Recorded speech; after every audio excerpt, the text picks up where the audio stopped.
and graceful hulas. It's the spirit of Aloha. But this tropical paradise isn't Hawaii, it's Florida. And the spirit of Aloha is evident here, especially in one remarkable woman.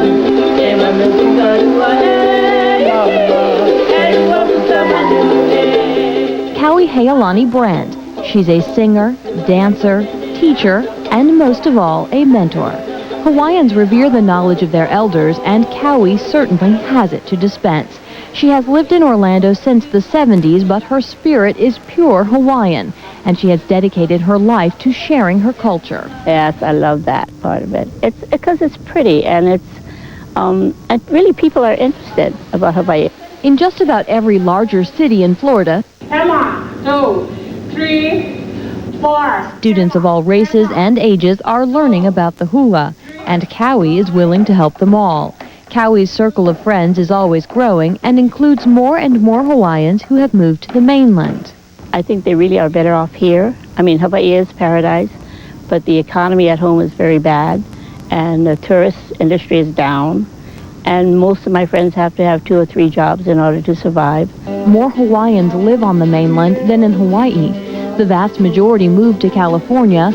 Still, the 2000 census revealed that more than 12,000 Native Hawaiians and Pacific Islanders live in Florida.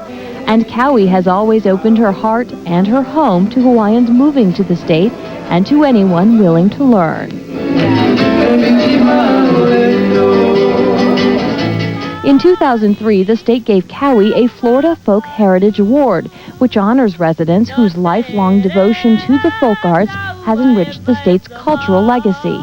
Kaui, followed by dozens of her friends, traveled to Tallahassee to accept the award. During the ceremony, she was adorned with so many handmade leis they were up to her chin. In Hawaii, this is a symbol of honor. I felt like I was graduating from high school, because when you graduate at home, you know, the leis go up and up and up, and yes, that was wonderful. That was really wonderful. Hank Ohumukini Jr. is one who sees Kaui as a gift to Florida.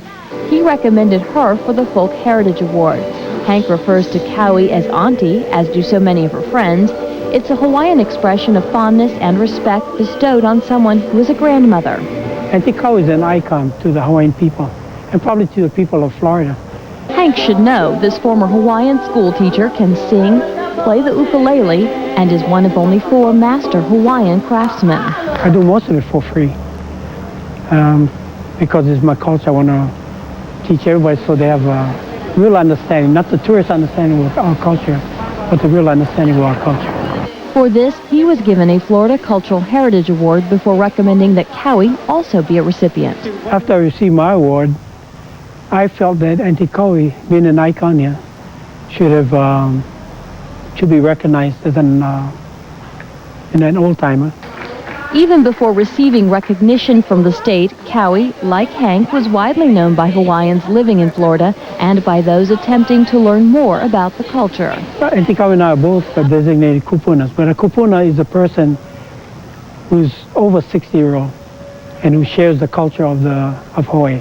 Auntie Kaui is the most senior kupuna that we have, but not only that, she emulates what we call Aloha spirit, and that spirit is very endearing, very nurturing. She's like the mother of us all here in Central Florida.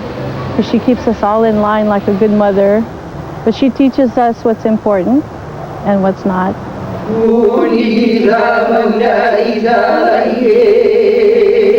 It wasn't until the 1800s that Hawaii had a written language. Prior to that time, language, history, culture, and stories were passed down orally in the form of meles and olis, that is, sung poetry and chants.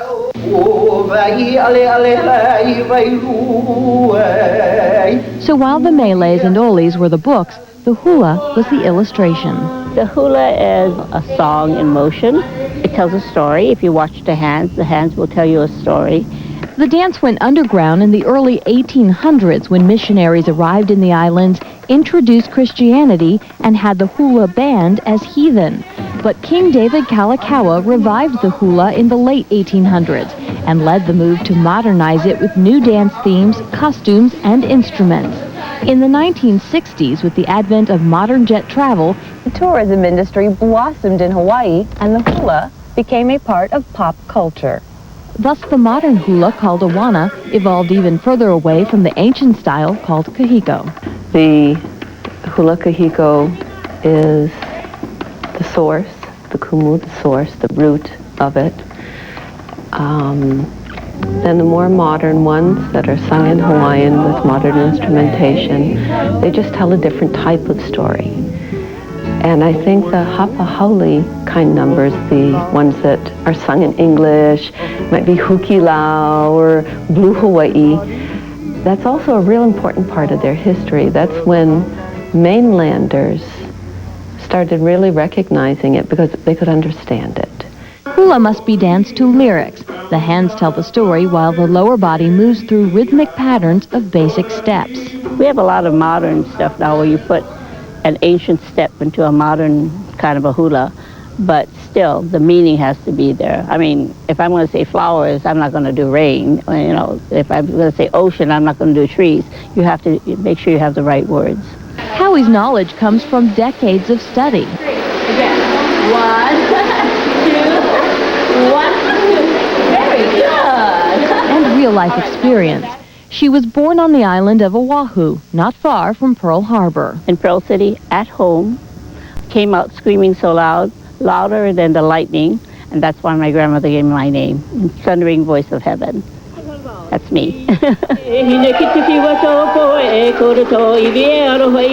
voice that still resonates with her students and friends. Every place else, there's like a main school building that has a bell. Well, Auntie's bell is her voice. Yeah. All she has to do is get on the telephone, call someone, and people come running. Okay, so that if you're up in the mountain or down by the ocean, hear that bell, they come running. Cowie grew up in Hawaii, even witnessing the bombing of Pearl Harbor. All in all, she says living in the islands was wonderful and laughs about having to walk 2 miles to attend hula class. In those days, like they do ballet here in TAP, where you go, we start when you're young. That's what we did for hula classes. She later moved to the Big Island and taught dance in Hilo, but her classes didn't feature the hula. Instead, she focused on a dance from an island chain much further to the south. At that time, I loved Tahitian, so it was Tahitian that I started to teach. Hilo at that time was a very Catholic town, and they felt Tahitian was very vulgar, so lost money for about 6 months. Decided to teach the little children, then it's cute. And so it was good. From there we started to progress, yeah. Cowie also danced professionally at the International Marketplace in Waikiki. It was a neat schedule. We get up at 6 in the morning, go surfing, come at 10 o'clock, do a rehearsal for an hour, and then go out in the green sward area, show them how to do crafts from 11 to 12, go back surfing, come back at 7 o'clock and do this free nighttime show, and it starts all over again. It was a wonderful life. Wonderful. While there, she became the featured vocalist on the album Polynesian Potpourri, recorded in 1962.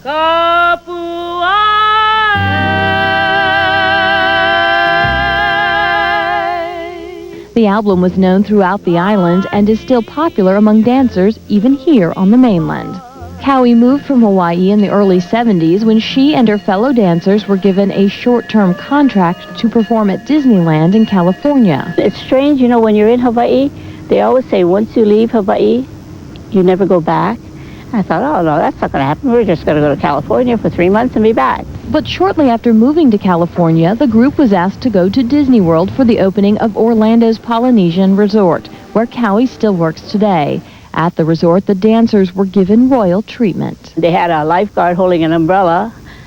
I said, please, I need the sun, you know, but we want to take, no, I love the sun. While still performing for Disney, Cowie opened her own dance studio before branching out to other states. In '79, I went up to Michigan to teach. I have a friend up there that has a studio, and I'm still going there. I teach teachers, and it's like on a one-on-one basis, and they tell me what they want to learn. And Cowie has a lot to teach. She is well-versed in costuming and crafts and can do dances from the various Polynesian islands, many of which she learned and performed at the International Marketplace. She still dances Tahitian, which is a very vigorous dance, and she also dances Hawaiian quite a bit. My forte is Hawaiian. I can write chants. I can make hulas. I can make ancient style, modern style. But my forte is Hawaiian. We're aunties. Aunties is all of Polynesia. She may have a strength in Hawaiian or Tahitian, but she can teach it all. From Tongan to Tahitian, from Samoan to the hula and the Maori dances of New Zealand, teach she does. On Wednesday nights, a ladies' class. On Saturday, free kids lessons at the Polynesian Resort. There, Kavehi Punahele teaches the first half of class and Kaui the second. And on the third Saturday of every month, Kaui coordinates a ho'olaulea, or friendly gathering at the resort, so experts in Hawaiian crafts, dance, and culture can share their experience with visitors. Palau is a school of learning where we not only learn how to dance, but learn how to chant, learn our Hawaiian language, learn the mana'o or the stories behind each hula. Kaui helped to spearhead a now non-profit organization often called the Hui. Our organization is Hui na Aikane o Hawaii. Aikane in the very, very original terms means even if you are not part of the family, you're not related by blood, you're hanai by that family as if you were a member of that family. And that's the concept of Hui na Aikane o Hawaii, and we invite everybody, no matter what race, color, or creed they're from. This is also a value of Kaui's, one that many people, Hawaiian and non-Hawaiian alike, appreciate. I don't think there's a bit of difference in her heart and in her mind, whether you're white, Japanese, Hawaiian, whatever. All that matters is the level of your interest. Karina DeRico owns a school of dance in St. Petersburg. While Karina travels back and forth to the islands and studies extensively on her own, she appreciates the knowledge that Kaui has to share. She has a magical memory. When you ask her something, at first she may stop a minute, but boy, in a couple of minutes she just comes back and she's got all the information. Dancing wasn't my forte when I was a kid.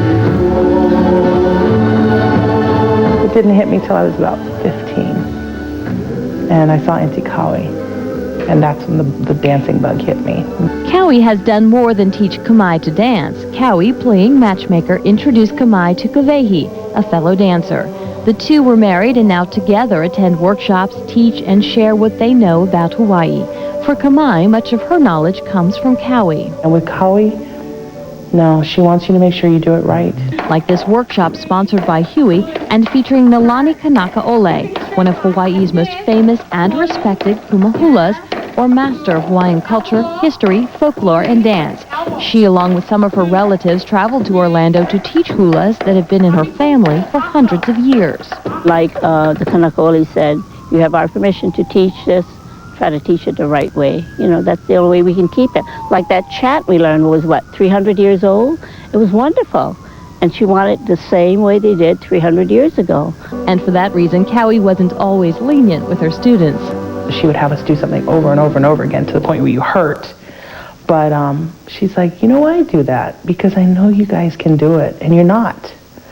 So whenever she would discipline, it was done with love. In order to preserve the hula, Kaui encourages her students to perform and teach others the dances that she has learned or choreographed. She supports us, and no matter what it is, if you wanted to go dance with someone else, she'd say, go, because, you know, not all the resources are just with me.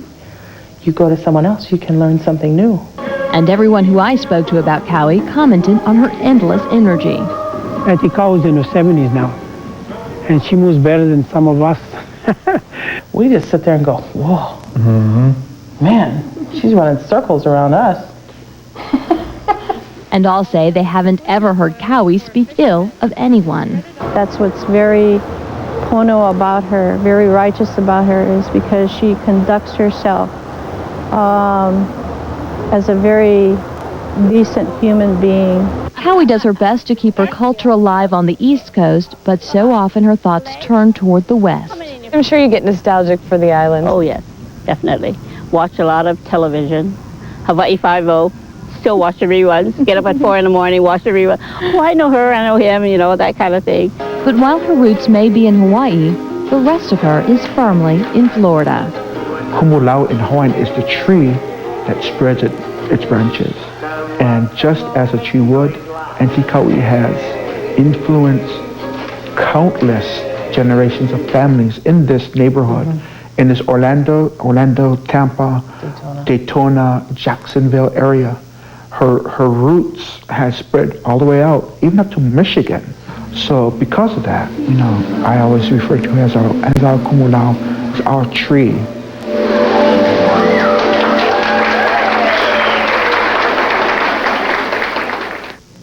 Despite the melting pot nature of Hawaii, the hula has remained largely unaffected by other dance traditions. Hawaiian legend refers to the hula as a gift to the people of Hawaii from the gods, and a gift from Hawaiians to the rest of the world.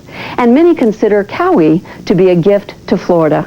We're glad you've been our dance partner for this edition of Florida Crossroads, and we hope you'll join us next time.